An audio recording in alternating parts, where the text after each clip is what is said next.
I like to spend, don't you?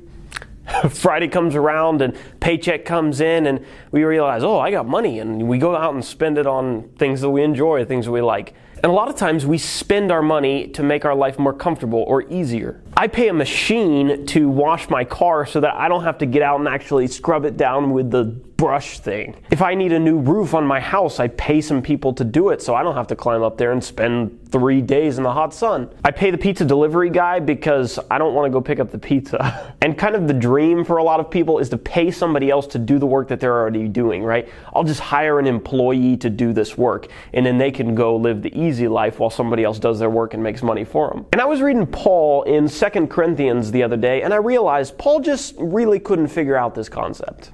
But the truth is, it's not because Paul just couldn't comprehend it, but because he was living a very different life, almost a backwards life to the way that we live a lot of times. Paul says in 2 Corinthians chapter 12, verse 15, speaking to the Corinthians, who he's invested a lot of time in and a lot of effort in to help them to kind of get on the path that they need to be on, he says, I will most gladly spend and be spent for your souls. Paul is saying, I'm spending not to make my life easier and more comfortable, but for the betterment of yours. He says, I've done a whole lot of spending, spent a lot of money, a lot of time, a lot of my life, a lot of my comfort. I've been beaten up and shipwrecked and all these other things, and it's made your life better, and that's why I'm doing it. And when we look at the way that we spend money in our culture, that's like totally backwards. But as we look at the reason why Paul took that approach, what we find is that it's really the same approach that this channel is all about, trying to make us more like Christ. Paul got that idea from Jesus. Jesus did a lot of spending,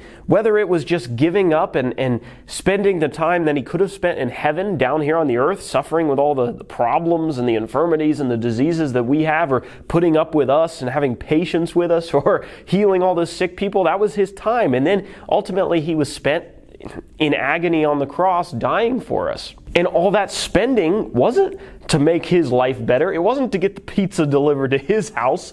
It was to bring all the blessings and the riches of Christ to us. This is backed up by the life of Paul. It's backed up by the life of Jesus, and also by the words of Jesus. You remember Jesus when he said, the greatest in the kingdom of God is going to be the one who's the servant, not the master, but the one who serves will be the greatest in the kingdom of God. And why is that? It's because Jesus was the servant first. And if our goal is to be like him, then that's the role that we ought to take on as well.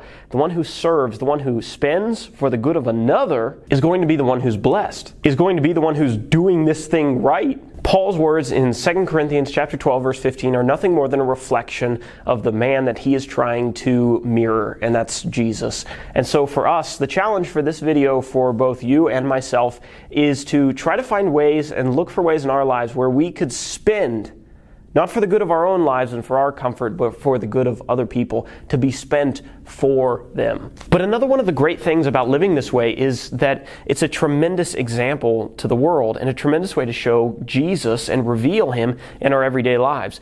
When people in the world, people not in the church, start to see Christians living this way, not spending to make their lives easier and to make them more comfortable, but spending to be spent, spending to make other people's lives more comfortable, they're going to say to themselves, where on earth did they get this idea? This is so backwards. This is so not what we grew up learning to do. and they're not going to be able to point to anything in our modern culture. They're not going to be able to point to any construct of humanity to say, oh, that's where they got it from. The only thing that this could possibly point back to is Christ. He's the only one who leaves us an example quite like this, that looks so different and yet is so beautiful. So this is a fantastic way to evangelize to the world and to show them the beauty of what Jesus has done for us, and then to extend that to them.